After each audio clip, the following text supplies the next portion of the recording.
All right, I'm Owen. With me is Jan, Austin, and Mauricio, and together we are EverFoods. So approximately 19.2% of athletes across the U.S. have unhealthy eating habits. And on a survey taken over 94 D1 college athletes, 90% of them have poor nutritional intake. Here's Ali Shah's story. Ali Shah is a 17-year-old linebacker who plays football at Barrington High School. During the season, he works very hard and has a good diet, but then transitioning to wrestling season, he needs to cut 10 pounds. He doesn't have any good recipes or any nutritional value in intake in his diets. So what are the problems? Athletes struggle with meal personalization, finding nutritional options, and dietary alignment. So here's our demo. Customers will be directed towards our landing page, and after making a quick account, they will fill out a short survey. These questions we found were based on competitors like MyFitnessPal, asking very simple questions like height, weight, sports, and dietary preferences. So our price periods, we have three. One is a free 2-week trial. Our second is a pro $5 model, and our third is a premium $15 model. An example recipe for Ali would be protein mac and cheese. Listing in our recipe, we will have calories and macronutrients like protein, ingredients, and cooking instructions. So here's our target market. We are targeting high school and college athletes in the range of 14 to 23 years old and that are located in the United States. They should be very competitive and motivated to their sport that they play, and they should be a huge foodie and health conscious.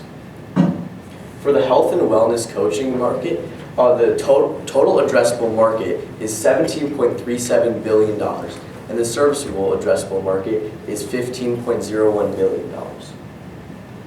For our competitive analysis, we have identified 2 direct competitors and 1 indirect competitor, the 2 direct being LifeSum and MyFitnessPal. We have looked into their prices, and the way that we are better than them is that we cost cheaper per month, and they both offer generated recipes. Yet they're more expensive. So these are our financials. So our direct channel would be our website. Some pros of that, it's fully accessible. So if you're on your iPad, your iPhone, your laptop, your desktop, you can access our website. Second is direct connection. You can directly email us from the site, so there's no time to wait. We have a global reach, so every website has a ranking, and everybody in the globe will be able to reach our website, even if it's not marketed towards them. And lastly, it's cheap. Running a website is cheap, but some cons are there can be some technical issues like technical maintenance. There's no offline mode, so if you're not connected to the internet, you would not be able to access our website. And since the internet is free to use, there's a lot of websites, so we're going to have to get ranked higher. So our pricing strategy, based on our interviews, they said that they would like to try our product first for 2 weeks, and later on, if they're satisfied, if they either choose a $5 or a $15 price plan. So our only cost of goods sold is 2.75% of our sales is going to be going towards credit card fees, and that's it.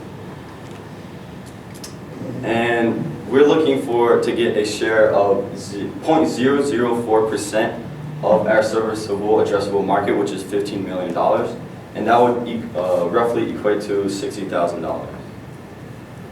And this year's first year's sales estimates is $10,430. Our net profit is going to be $2,418. All right, so for our MVP, what are we testing? We are testing customer segments, value propositions, and revenue streams. So our MVP is 2 separate things. So first we start with the concierge MVP, where we have 5 beta testers already lined up, high school athletes from our school, and they will fill out a form. We'll go in-person meetings with them. They'll fill out information about like what they like to eat, where their diets, weight, age, like everything you would see on our website, that form. We will ask them to fill it out. From that, we will generate 3 recipes a day for them for 2 weeks. And we will use ChatGPT to generate those, and we will send them back to them via like email, text message, and stuff like that. And then afterwards, we will do a follow-up survey. So the follow-up survey is like if they want, what they like about it, is there any recipes that they don't like, how frequent do they use it, and by the end of the 2-week trial, we will ask them, are they willing to pay $5 to $15 for what we can offer? So what we're trying to get out of this particular MVP for the qualitative data, we're trying to gather like the information, like their height, weight, what their preferences, their goals are from the surveys. And for the quantitative data, we're trying to figure out the frequency of recipes used and the amount of subscriptions bought. That will show if they like the $5 and $15 subscription, and if they're interested in the $15 and $5 subscription. So our second part, once we do this enough times with different groups of 5 beta testers every 2 weeks, we will incorporate our landing page MVP. So we will gather out-of-state people via marketing through TikTok and Instagram, and they will be sent to our landing page from Wix. We're going to use Wix, and from that we are going to get their, they're going to look through our value propositions, and based on what they see, they can fill out a form and leave their information like a phone number and email. And from there, if they do leave their form and email out and they do want to try the 2-week trial, we will do the same thing like we did with the concierge and generate through chat GPT and send them 3 recipes for 2 weeks straight. And again, we will ask for a follow-up survey with them to make sure everything is all right, and make sure if they're willing to pay $5 to $15. So for this, we are trying to gather the follow-up surveys basically because we want to figure out, why they picked our thing, why they chose to run with a 2-week trial, what they like about it. And for our quantitative data, the amount of users using the free trial and the amount of emails and phone numbers we get will show that they are interested in what we offer through our value propositions and landing page, that they will be able, they are willing to leave their emails and phone numbers. So again, we are only using 2 paid methods, that's from Instagram and TikTok.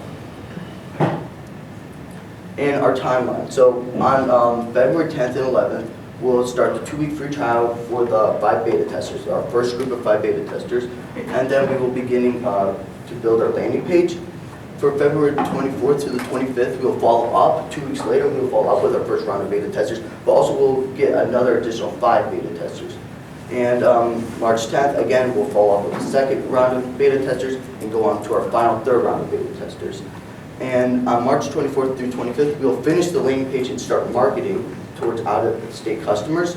And we'll follow up with our 3rd and final round of 5 beta testers. And lastly, for May 8th, we'll follow up with emails attached to surveys to out-of-state testers with 2-week free trials.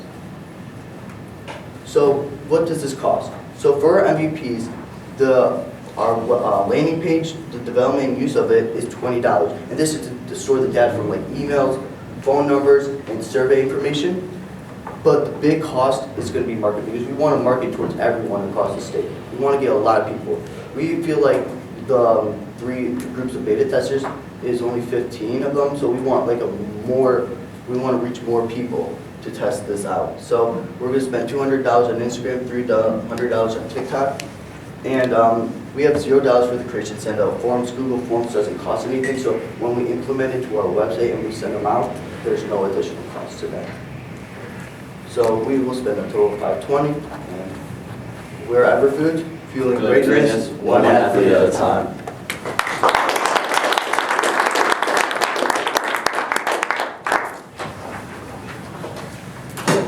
Can you go one slide back? Might be one.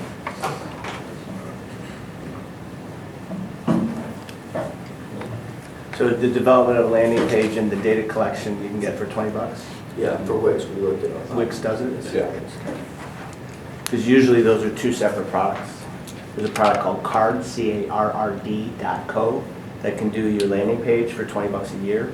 Then there's a product called Klaviyo that can handle your data storage and collection, and that's free. So just be careful that you're not buying into something that you're going to have to pay more money in advance. It's generally tough to get that done for $20. I would also have the same question about your marketing. in that what you're trying to do is determine whether these beta testers are going to work. I think you're doing the marketing to get the out-of-state folks' attention. Just seems kind of high to be marketing right away. So just a question to follow up on that is like, why is in-state, out-of-state an important distinction for your target audience? Well, we're just pretty much, for our out-of-state, we just want to have more of like a broad, more of customer reach. We wanted to kind of target more people. I mean, with the 15 beta testers we're testing throughout the 6 weeks, we don't feel like it's enough information. So when targeting out-of-state people, we're targeting what we would usually go for, and that's all athletes, high school, college athletes around the U.S. Okay, but I mean, in-state, when you say in-state, do you mean like in Barrington High School? Or, I mean, again, I don't understand why, like, when you put something on the internet, I mean, no one knows where you are. Like, why is that an important distinction? Well, so for, it's important because, you know, we're just trying to market it just to give everyone a feel. So like, we're gonna like market uniquely. And for our in-state, we're targeting like Lake and Cook County. So just like, that's not just our high school we're targeting Lake and Cook County. And that's like, I think 6 million people. So a targeted marketing message to just those counties at first, and then you're gonna open Yes, it and then up. we'll market out. Okay. Can we go through the step-by-step customer experience? So how I understood it is your customer's going to fill out a survey or a questionnaire, and this gives you information about their biology and their goals. Yeah. Yes. Okay, so then, and then you take that information, you put it into ChatGPT, and it generates a recommended meal plan. Yes, with like all this sufficient nutrients. Okay, and then you are then emailing them, or it's generated on a web page.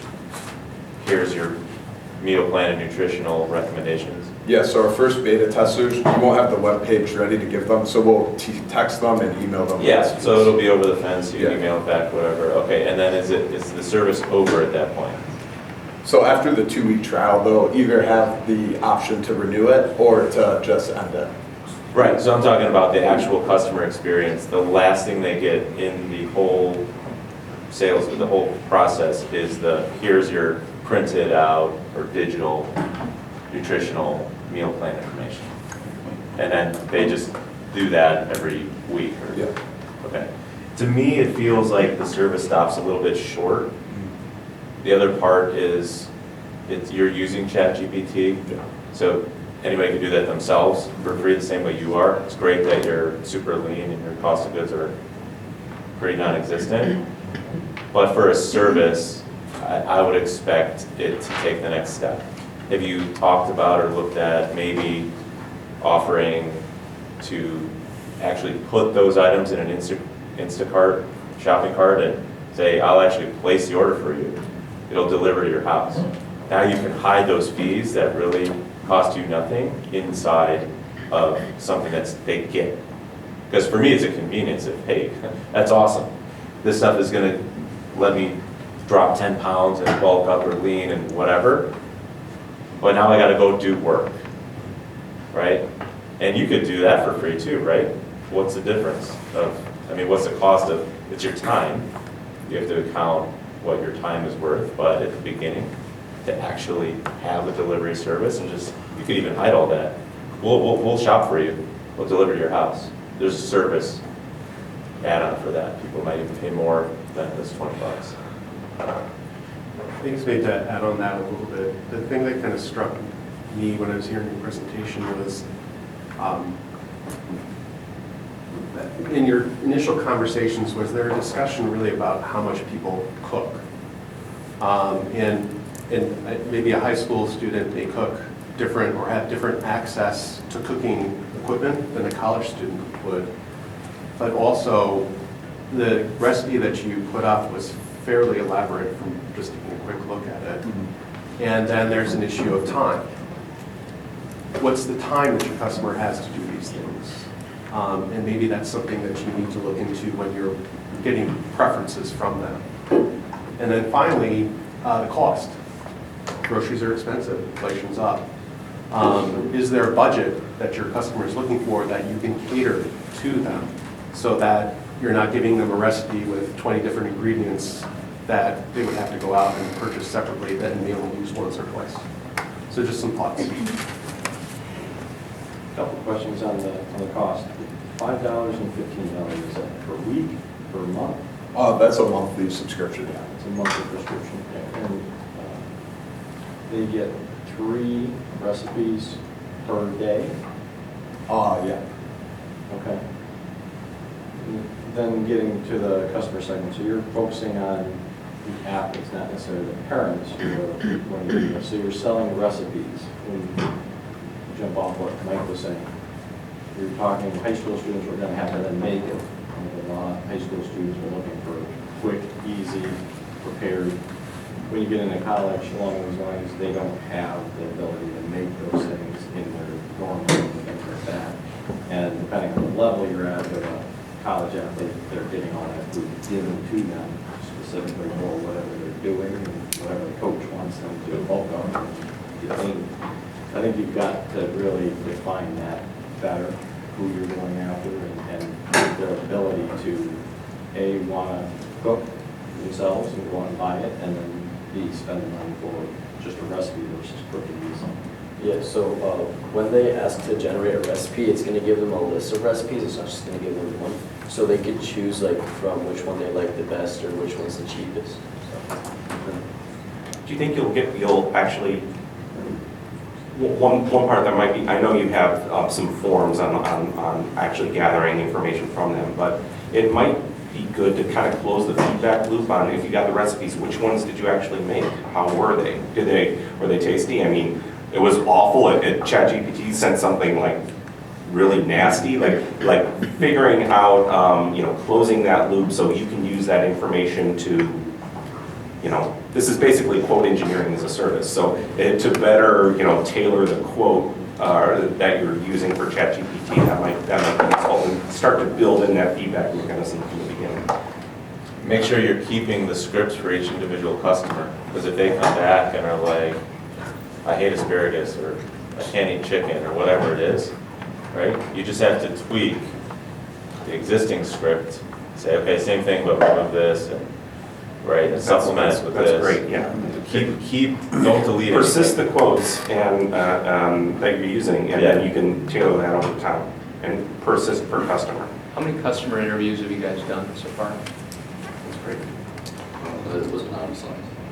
It was, I think it was like 43-ish. Okay.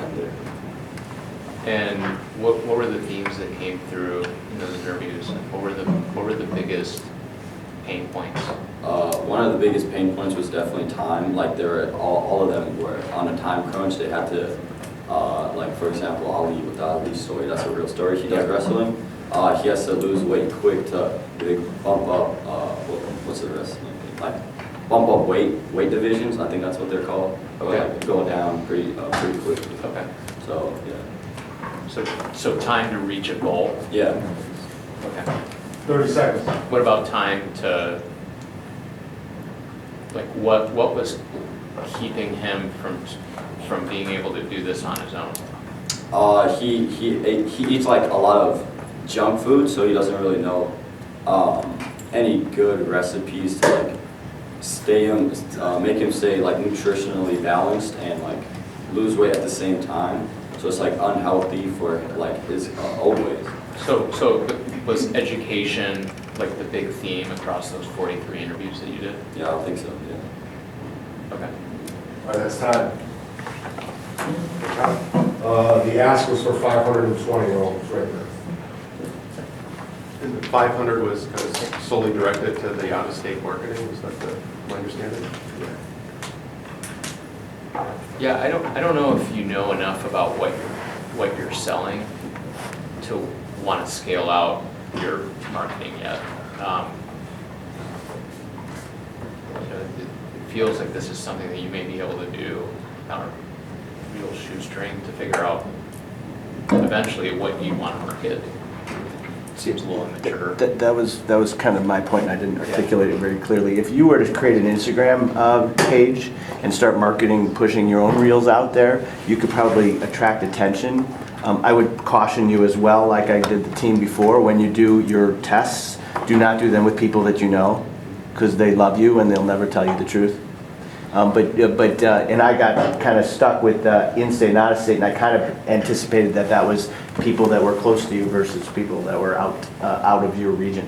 But I'd be focused on an Instagram page that you pushed out reels 3 to 5 a day.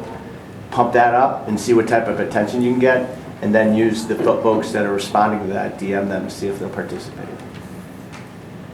So maybe the funds for the landing page itself. Yeah, and I think 20, you guys are skinny on that. I think that's like $100.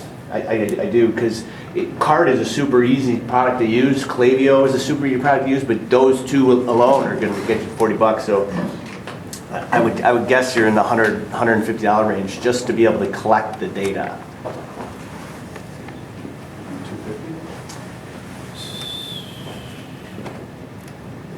Good? Yeah, because that gives them a little bit of padding for other things. I mean, they don't have to use Card or Klaviyo. You'll find your own way. You need to do that. You're going to need to find your own people, and that's going to require effort on your marketing. And you just got to do it without spending dough. The last thing you really want to do, in my opinion, as entrepreneurs, is spend money on marketing until you've proved your product. It's the last thing you want to do, because you don't have a product until you prove it. Yeah, maybe it's meals yourself and show do a reel, show how easy it is. You know, one thing that also I think someone mentioned, in your interview, make sure you put allergen, what things are people allergic to. I didn't know if I saw that on there, but make sure that it's on there, because you'll lose your customer immediately. So I think we're 250. So 250? Does anyone have a disagreement with that? 250, but no, 250. 250, but not any extensive marketing. Yeah, correct. Yeah. All right, guys, thank you. Thanks. Great, thank you guys. Thank you.